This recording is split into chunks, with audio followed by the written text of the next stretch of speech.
All right, so yesterday I introduced you guys to the idea of vector versus scalar. We learned different ways that we can use notation with vectors and scalars.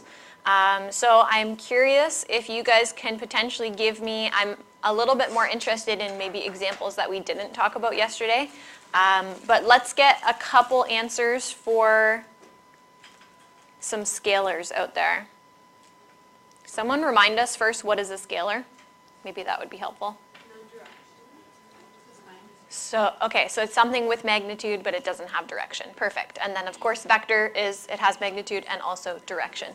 So, scalars. Give me some examples of scalars. Speed is a scalar. That's good. Mass. Wait, is it mass? Oh, weight. What's Weight. There's gravity and weight. Weight is like a measurement. Weight is like a force. So, yeah, so weight is the force due to gravity. So is that not a vector? It is a vector, yeah. So then isn't mass also weight? No, they're different. Yeah?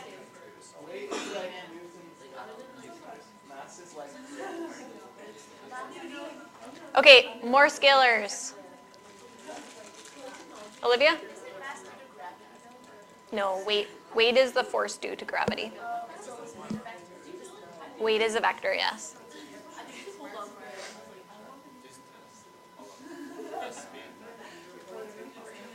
Okay, guys, let's focus in here.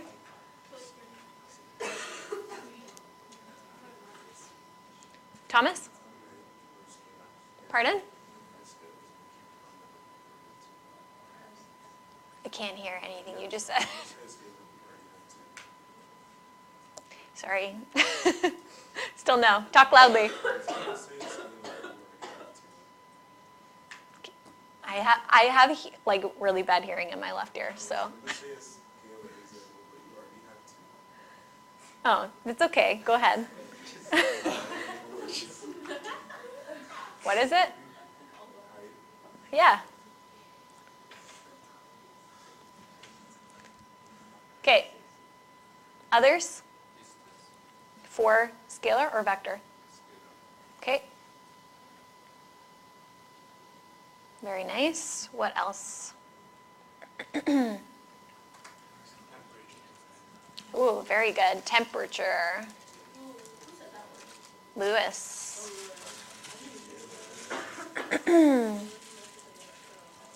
Anyone else have any more vectors? Displacement?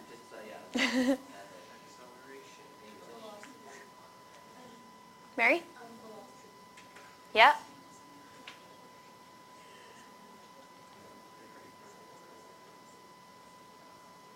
Anything else that you guys can think? Sure?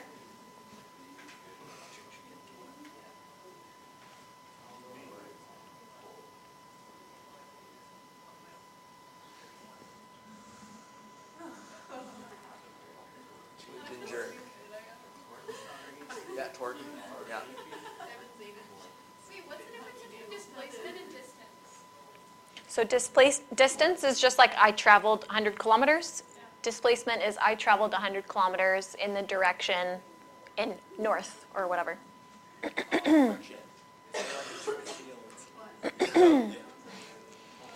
Okay, so I think that gives us a pretty good list. Let me see if I have anything else on scalars. Area, volume.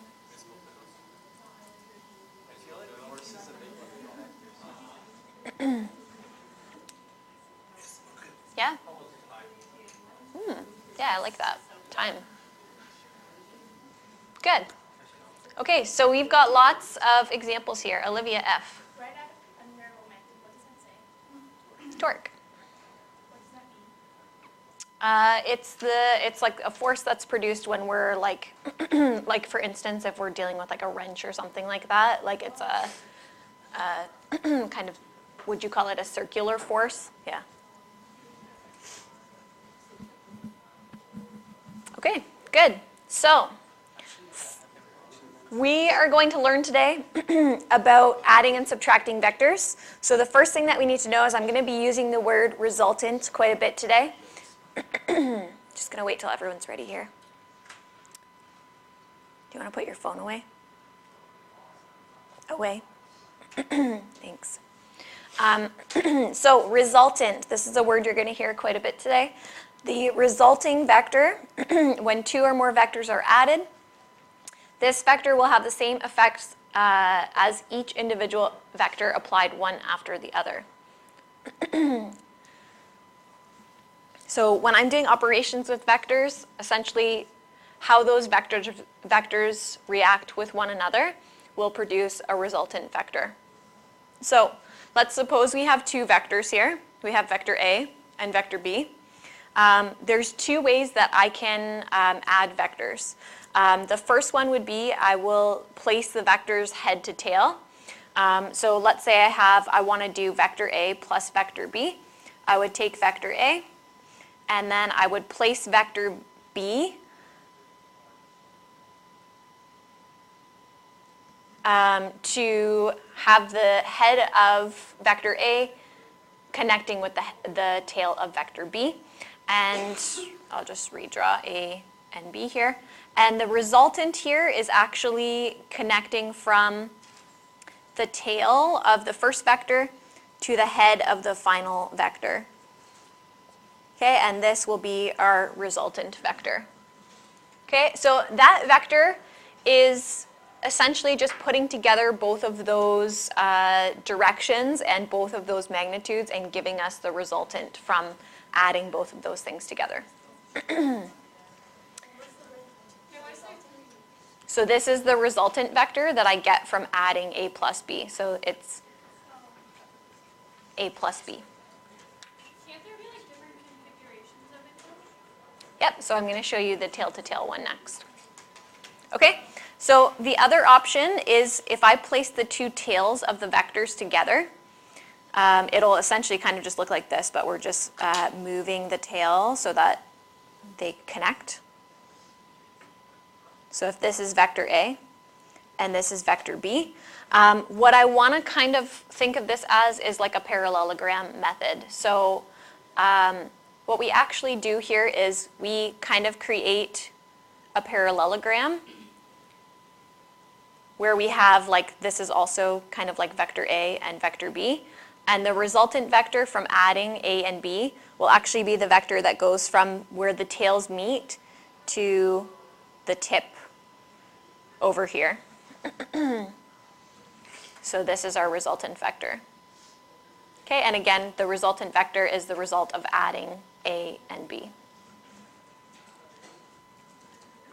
you have to do the red, right? Olivia? Why does it add like one vector to other students to find the person? Well, I need to know how far this resultant vector goes, and I don't really know that until I create like a parallelogram out of those vectors. And really, when you think about this parallelogram method, I really am kind of just doing the original method, because here, once I create that parallelogram that's going on, I have what I did up here, right? I'm putting A, and then I'm taking the head of that and matching up the tail of vector B there, and then I still get that same resultant that I got in the first part. It just looks slightly off because it's just drawn by hand. Anything else? So what you're saying is we only have to use like one of them? We don't have to use both? Or will we have to use Most of the time, we're going to be doing head to tail. Okay. Yeah, or tip to tail, you can call it. Yes. Never learned this before. It's complicated.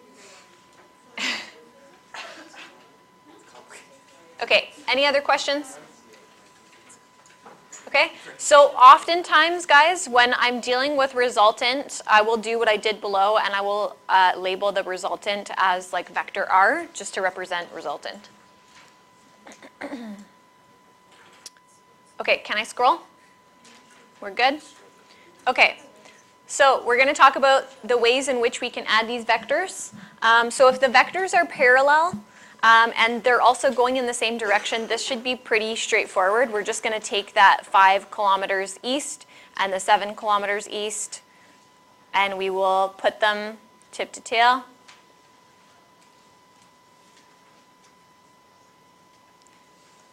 And the resultant from that, the whole vector that results from that, we can kind of see is this. Sorry, that was a bad line. Is this vector right here. Okay, this is our resultant vector when we add both of those together. So I think we can probably see this pretty easily. If I'm adding vector A and vector B, and they're both going in the same direction, I'm really just adding 5 kilometers per hour east and 7 kilometers per hour east. So what is my resultant vector going to be equal to? Yeah, 12 kilometers per hour east. Perfect. So that is the length and the direction, or magnitude and the direction of my resultant vector.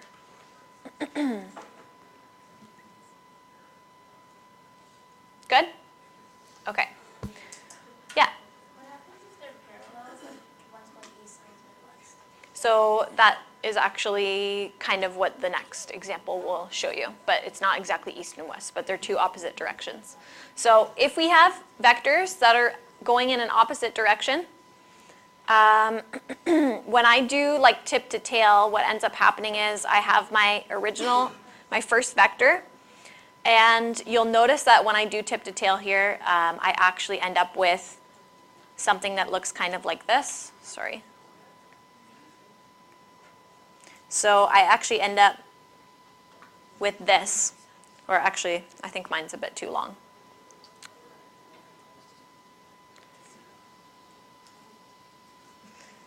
So because these are going in opposite directions, exactly opposite directions, if I have things working in opposite directions, the larger one, or the red one that I've drawn here, is going to be the resulting direction. And then I just need to find the difference in those forces, so how they're counteracting one another. So any suggestions for how this ends up? Yeah, so we kind of have to subtract because they're in opposite directions. This right here is my resultant. The resultant is going to be in the direction of the vector with the larger magnitude. So we are going to end up here with 37.5, this is our resultant vector, newtons in the direction north, 45 degrees east. And I am essentially going to add the vector in the opposite direction. So I need to indicate if I'm adding something but it's in the opposite direction. It's kind of like subtracting, right? But I'm still adding, but when I'm saying south 45 degrees west, that's the complete opposite direction. So I'm actually going to end up more with like this minus this, and it's going to be in the direction of the vector with the larger magnitude. So it will be in the direction north 45 degrees east. Okay, so here we'll end up with 22.5 newtons in the direction north 45 degrees east. Okay, so if you want, you can do yourself a little note here and just say the resultant of two vectors in opposite directions. Or maybe I should say the resultant of adding two vectors in opposite directions will be in the direction of the vector with the larger magnitude. Yeah, Olivia? For D, it says 15 north, south, 45 west. Is that For D. like the small? It's newtons. We'll have the direction of the vector with the larger magnitude.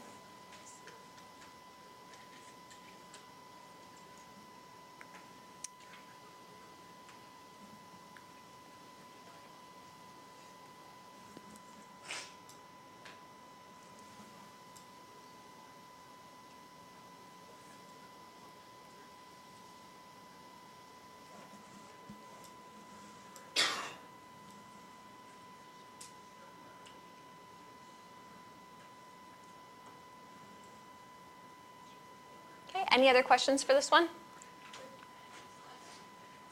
Olivia? What happens if they're the same? If they're the same direction? The same length. Then, oh, that's a good question. I'm going to get to that right now. Can I scroll? We're all good? Okay.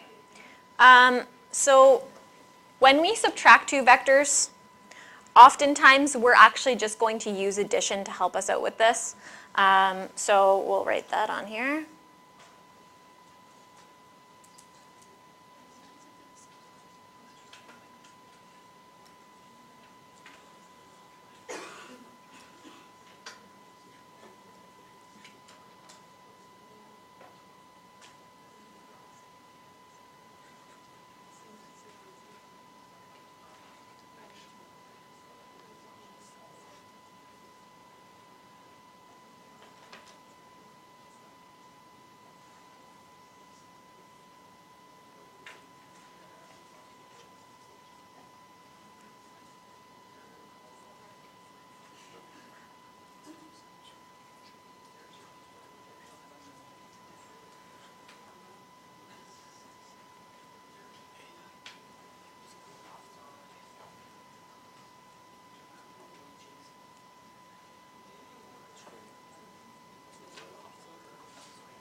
Okay, so this is kind of what I mean by how we're going to use addition instead of subtraction. So we all kind of know, just based on like all of our previous experience with algebra, when I'm subtracting something, let's say I'm doing 3 minus 1, I can also write that as 3 plus negative 1, right?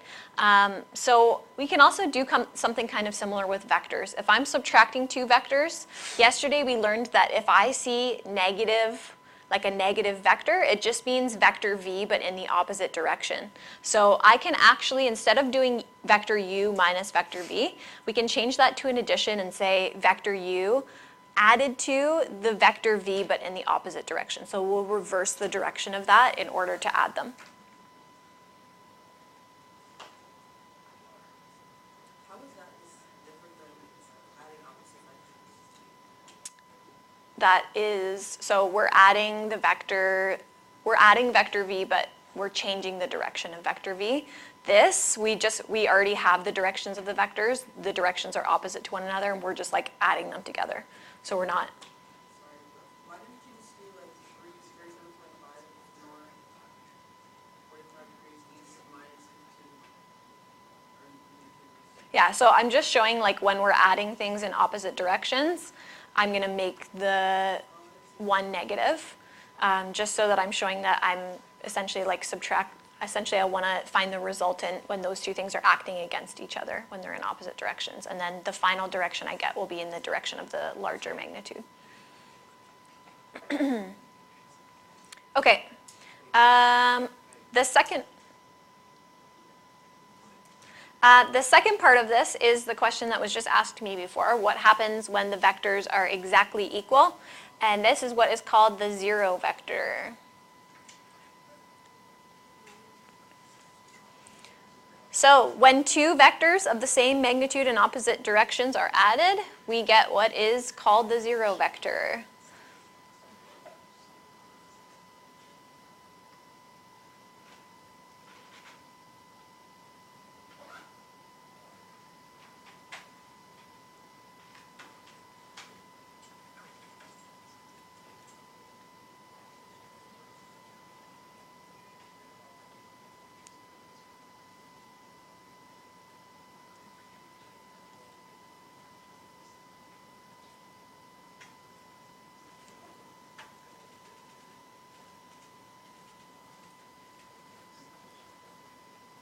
So if I add vector p with vector p but in the opposite direction, I will get what we note as the zero vector. So it's 0 with a little vector symbol above it.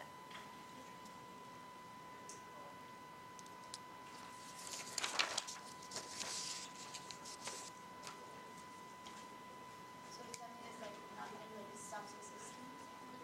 Sorry, it what? What happens is a vector? Is it just like, is it So it's a vector with no magnitude and no direction, essentially. Yeah. So why does it have vector notation if there's no direction? Yeah, it's just to indicate that we were working with vectors. Yeah. Okay.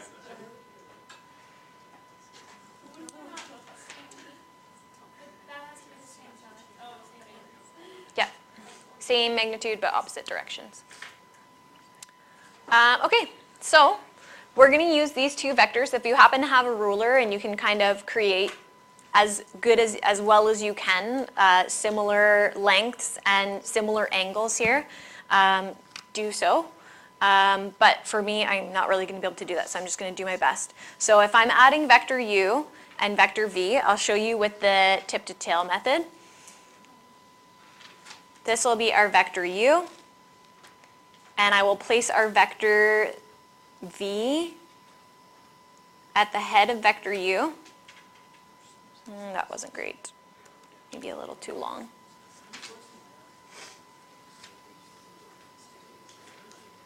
Okay, try to keep it as close to the angle as possible if you can. I will try to do that, but. And then our resultant vector will be this vector right here. So this vector represents vector u plus vector v, the red one that I've drawn.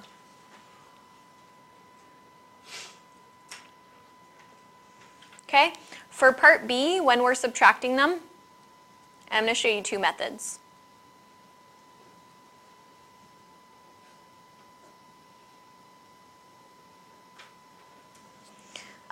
So for the first method, we will think of the subtraction as if it's an addition of the vector that is opposite to vector v. So the vector that is opposite to vector v is this vector right here. So this is going to be our negative v.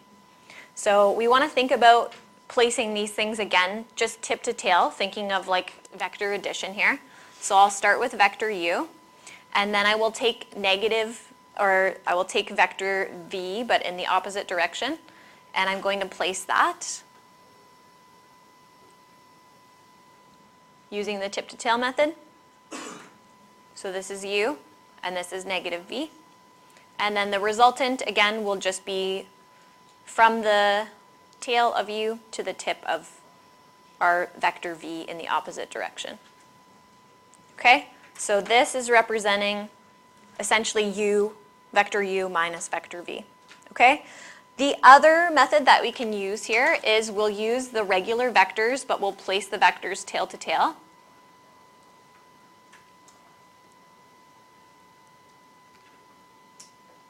And this is really like the only time that I usually utilize the tail-to-tail method. I don't really use tail-to-tail for addition. So we'll place them tail-to-tail. So there's my vector u. Here's our vector v.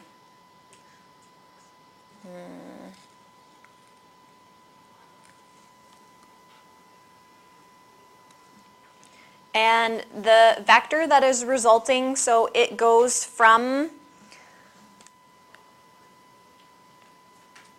here to the tip of the first vector. That is our resultant vector.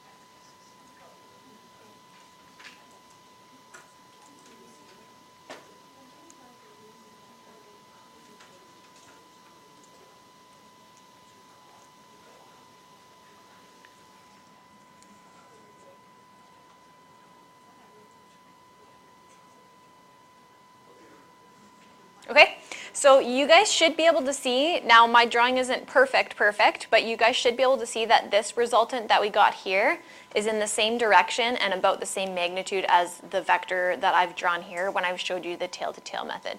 Okay, so we can kind of see that we should end up with the same resultant no matter which method we use here. Okay, I usually prefer to just like think of the vector as an opposite vector and just do all vector addition. Yep.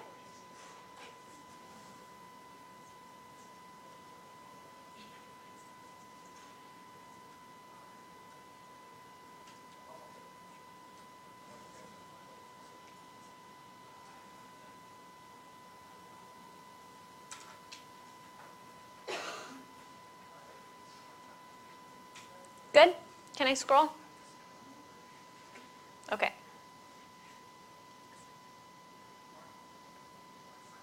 Okay, there we go. Okay, so a couple properties that I just want to show us here are the communicative property, which essentially just means some of these properties like we've already learned about just in our math travels, but maybe we don't know the formal names for them. So the communicative property basically says that the order in which I add vectors does not matter. I can do v plus u, or I can do vector u plus vector v, and I should get the same resultant. Okay, the associative property tells me that if I'm adding multiple vectors or subtracting, I should be able to do this in whatever order and still get the same resultant. So if I added vector v and vector u first and then added vector w to that, I should get the same thing as if I added vector v and vector w and then added vector u. Zainab? Can you repeat why the communicative property is u plus v? So it just does not matter the order in which we add them. So if I start with v and then if I put u to the tip of that, like u's tail to the tip of that, I should still get the same resultant as if I started with u and put v to the tip of that vector. Okay? The identity property is with the 0 vector, and it works the same way that 0 works, and that just says that if I take vector v and I add the 0 vector, I will get vector v back, and that is the same thing as if I take the 0 vector and I add vector v. So the order of that doesn't matter, and the vector remains unchanged if I add the 0 vector to it.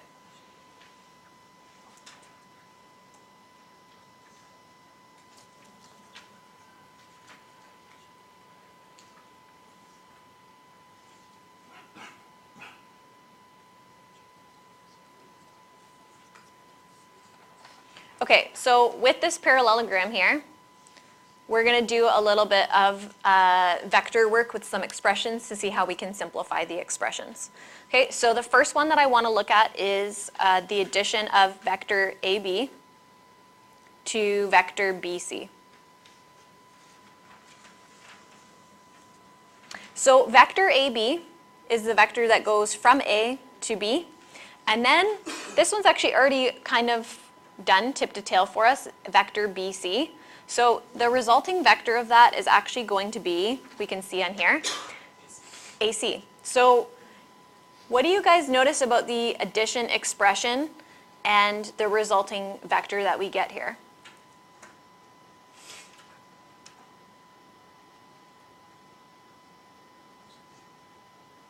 Mark?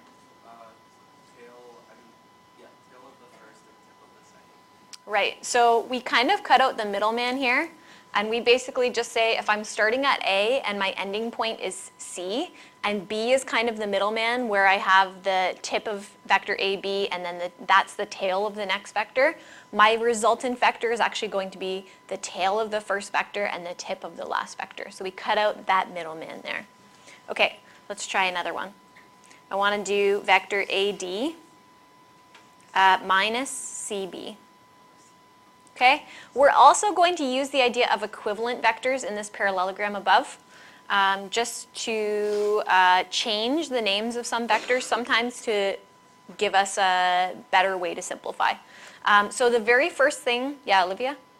When you cut out the B, does it just mean that there's like a tail and a head underneath it? Right. But we don't know which one's which?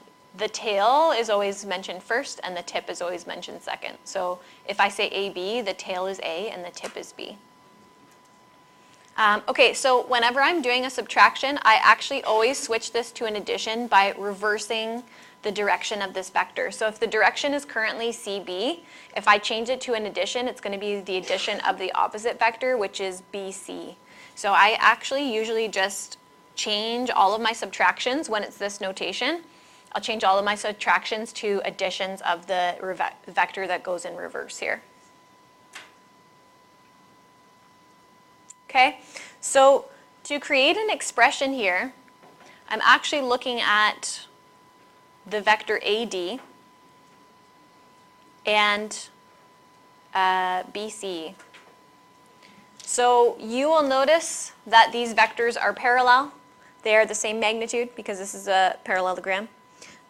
So vector BC is actually equal to AD but in the opposite direction. Agreed?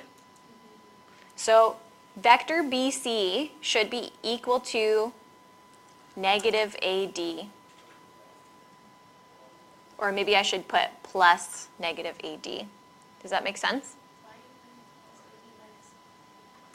So vector BC, this vector right here, is equivalent to vector AD, but it's in the opposite direction. Agreed? So I'm taking BC and I'm replacing it with its equivalent vector, but we know it's actually equal to AD, but in the opposite direction. And if I am doing the addition of the opposite vector, so same magnitude but opposite direction, what is the resultant? The 0 vector. Great. Okay, let's try another one. Vector BA plus vector DC. Oops.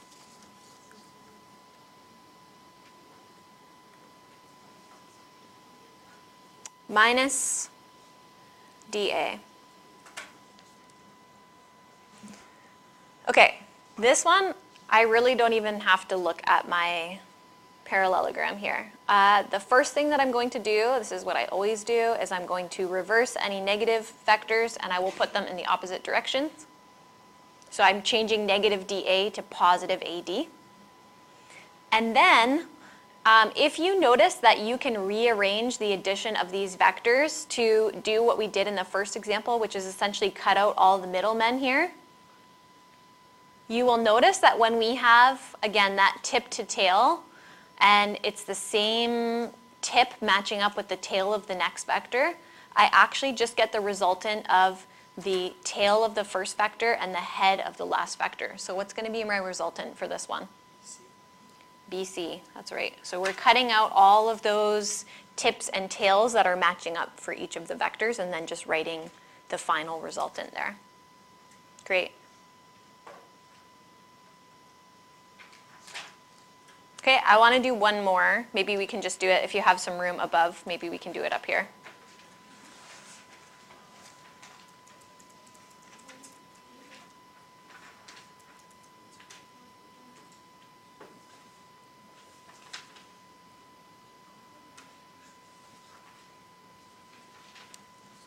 Okay, did everybody get everything on example 3, or do you need me to scroll? Can you, can I ask a question? Yeah. So, because there's a subtraction, we change it to like the opposite. Yep. So, M plus AD. But then like, I'm not, with the, past the second equal sign. Yep. So I'm just rearranging the order of these vectors, right? So I'm using this communicative property that we talked about.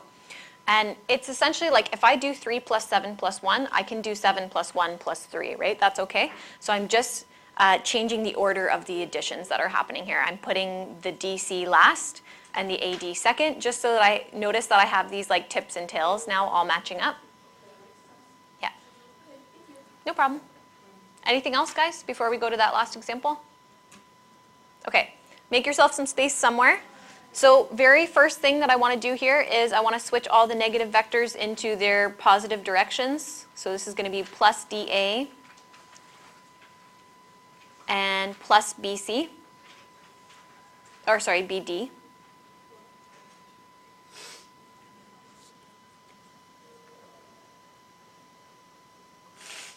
Okay, if we can, I would like to rearrange maybe any vectors that are ending in B and starting in B to be together. And then I have one ending in D. So if I have another vector starting with D, I'm going to put those together. And it doesn't really look like we can match up this last vector CA. But I can, again, cut out this middle part here, and I can simplify these 3 vectors right here to, what was that, Anil? Vector CA. So if I have vector CA plus vector CA, what's going to be my resultant? 2CA, yep. So this essentially means we take the direction of CA, but we take its magnitude and we double it. Okay, so if I have two CAs, I have a magnitude of CA, and then I have double that when I put those two things together.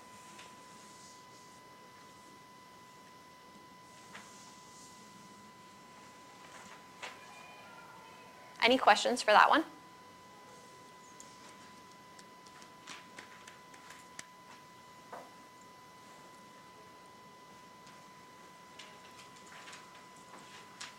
Okay, cool. Oh, okay, sorry. There you go. Let me know when you guys are good.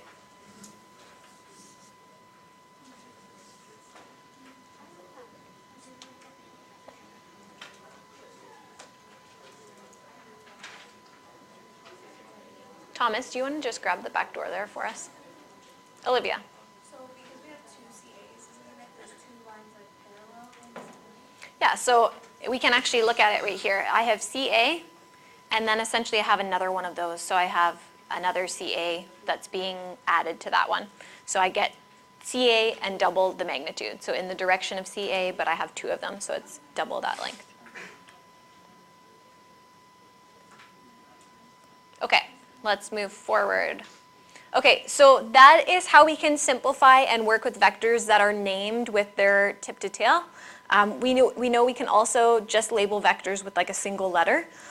So let's talk about how we can simplify these guys here. So I have vector u plus vector v, and then subtract vector u. Now, it does not matter the order in which I do this.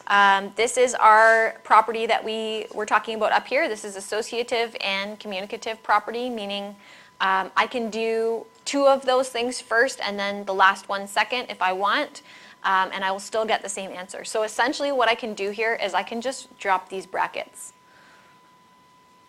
Okay, because the order in which I do these matter. So if I have vector u plus v, I know that that's the same thing as vector v plus u. And I'm not changing the order of the subtraction. Well, I would obviously move that with its direction with it. So if I'm going to move that, it's going to move, the negative will also move with it. But there's no need for me to change this because I have vector u minus vector u here. What's vector u minus vector u? The 0 vector. And we know that vector v plus the 0 vector, this is the identity property, is just vector v. Devin. Wait, so what is a zero vector? It's nothing. Yeah. So that, Has no magnitude, no direction. why do you even have to write zero vector? So we just write 0 vector. It kind of just represents like the fact that we have canceled out, like two vectors have reacted with one another, and Can I just say v? Like without saying u? Should I? yeah, you can. Yep. If you have like vector t minus a bracket, then you have to distribute the negative into the bracket. Sorry, say that one more time. I have vector. So p minus bracket p plus q. Yes. So this is different, right? Because I'm subtracting the addition of both of those things.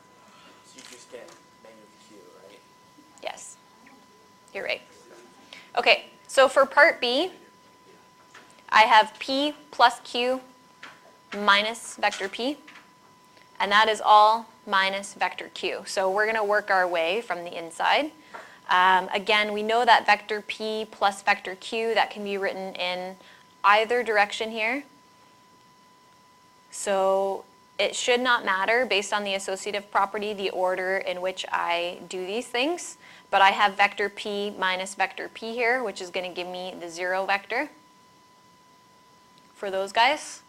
And then I know that because of the identity property, vector q plus the 0 vector is just vector q.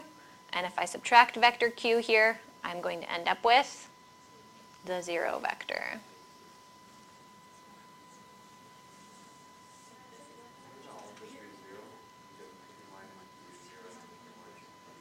Yep, that's what we're showing. Olivia? I was going to say, wouldn't it be 2 zero vector? But then I realized. Any questions on this? We're all okay? Okay, these are properties that we've been working with for a long time, but we're just working with them now in vectors. Okay, why is my second part of my rating not showing up here? There we go. Okay, you're in a race. You are going to run 100 meters due east, just means toward the east. And then you're going to walk north 70 degrees east for 60 meters. How far are you from your starting point and at what bearing?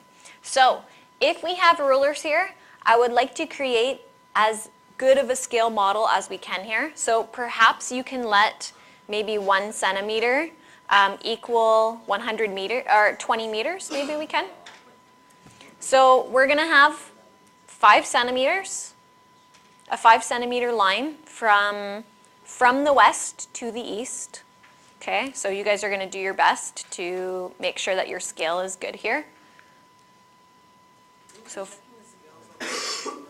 I think in general, just like having scale models of these things, or like scaling the ratios, helps us just with like understanding the direction and the magnitude. And if our scale model is actually good and our direction is good, we should be able to actually physically measure the resultant and see if our math matches up with that. So that's kind of a cool way to check your work, if you have like a protractor as well. Okay, so we have, this should be 5 centimeters, but it's representing 100 meters. Okay, so your drawing should be 5 centimeters long if 1 centimeter is 20 meters. If you have a protractor, if you can get one, that would be good. Sooner rather than later, because eventually we won't need it. Okay, and then we are going north. So I need to create kind of like a little quadrant grid here. At this point right here, I am now starting at the north line and I'm going 70 degrees to the east. So from here, I'm going 70 degrees this way. So that's between the north, I'll zoom in a tiny bit for you guys here. That's between the north line toward the east. And now I'm going 60 meters. So if this is 60 meters, your line should be 3 centimeters. Again, as best you can. How far are you from your starting position and at what bearing? So the question is, what is the resulting vector? So from this starting position to where we finish over here. Oh, this is going to be a bad line. I feel it already. There we go. It's not horrible. What is the resulting direction? And what is the resulting magnitude or distance? Okay, so can somebody tell me what is the full angle in this right corner over here? 160. Okay, how did we get that? Yeah, or this is 90, right? So if I'm going from the horizontal here, this is 90 and 70. So I know this entire angle here is 160 degrees. Okay, what can we use to find the, let's just say the direction, or not the direction, but the distance of our resultant here? What are we going to utilize? Cosine law. We have 2 angles and two sides and a contained angle in here. That's 160. So we're going to set up cosine law. The resultant, or the magnitude of the resultant, we'll say. Okay, remember these 2 bars represent magnitude. We're not finding direction just yet, so we need to indicate its magnitude. Equals the magnitude of the first vector squared, which is 100, plus the magnitude of the second vector squared, minus 2 magnitude of first, magnitude of second, times the cosine of that contained angle there, which is 160 degrees. Okay, don't forget that you will make sure your calculator is in degree mode. And you guys are going to calculate the square root of this value to get the magnitude of our resultant. Why do we have to find 160 degrees? Because I need to know this like full angle in here, not just the 70 degrees.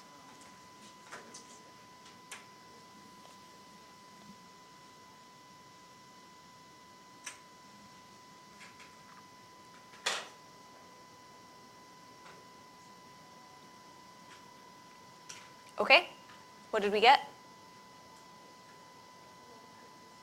157.7. Yep, great. 157.7, let's put that in. And if I actually want to find the resultant vector, I need to find the direction of that resultant vector as well. So how can we find, let's let this be theta. How can we find theta? Sine law? Yeah. Okay, so in order to find theta, I want the side and the sine of its opposite angle, or maybe we'll put that on top because that's what we're looking for. So we'll do the sine of the angle we're looking for over its opposite side, which is 60. And that's going to be equal to a side and its opposite angle pairing. And the only one that we have is this. So we have the angle 160, and its opposite side is measured 157.7. So if I just multiply up this 60 up here and do the sine inverse of my answer, I should get our angle measurement. And we can also see from our drawing, if our drawing is really, really good, I can even measure that angle with my protractor if I have a really good drawing. Okay, so we'll take the sine inverse of what we get from here. 7.48 Yeah. degrees. Yep, so we'll just, I think we can safely say, because it's such a small angle measurement, we'll just say 7.5 degrees.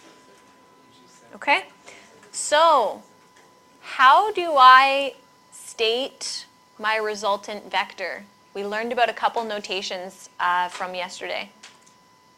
What is the way that I could state my resultant vector? Zainab?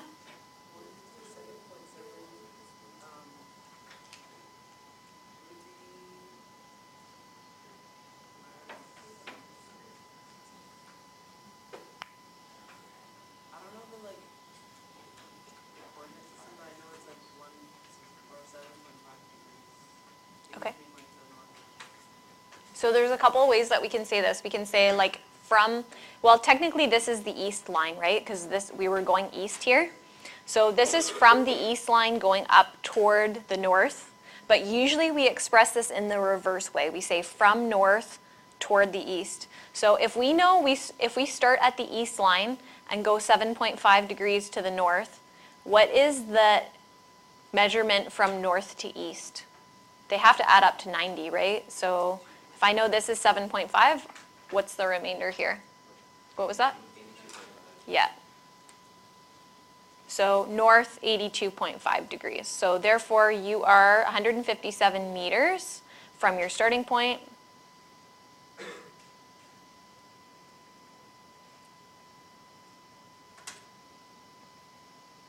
At a bearing of north 82.5 degrees east. Okay, so that's the idea right there. So normally we are going to always go with the north first or south first, depending on what we're dealing with, and then the east or the west after that. But you can always use this one to help you get the proper one. Mark? When it says at what bearing, wouldn't it normally use bearing? So when we should be able to know already which is true bearing and which is quadrant bearing just based on the notation that we're given there. So if we're just saying bearing, yes, of course it could be true or it could be quadrant bearing. But if I have north something east, then of course it's quadrant bearing, right? So we don't have to necessarily indicate quadrant bearing. Yeah. So like you use whatever is used? Yeah. Sorry, I think I answered the wrong thing, not exactly what you were asking. But yes, we will usually use, if quadrant bearing is given, we will answer in quadrant bearing. Okay, but we could have also said 7.5 degrees from the horizontal because we actually are starting east and measuring counterclockwise from that, so that could have worked as well. Yeah. Cool. Sarah? So I'm still gonna think about the angle. Like, so we which is this. Which is, sorry, I don't know, where did you point to? It's in here. Right here. Oh, sorry, I didn't see that. It's okay. So, and then for like the bottom part of it, the 82.5 piece? Yep. Oh, that outside angle. Yeah. So we're going just like from the north line toward the east side and just showing what this angle is right here. So this is 82.5 degrees. No problem. Sorry, I know it's hard to see when I'm not up there. I was like, Any other questions on this?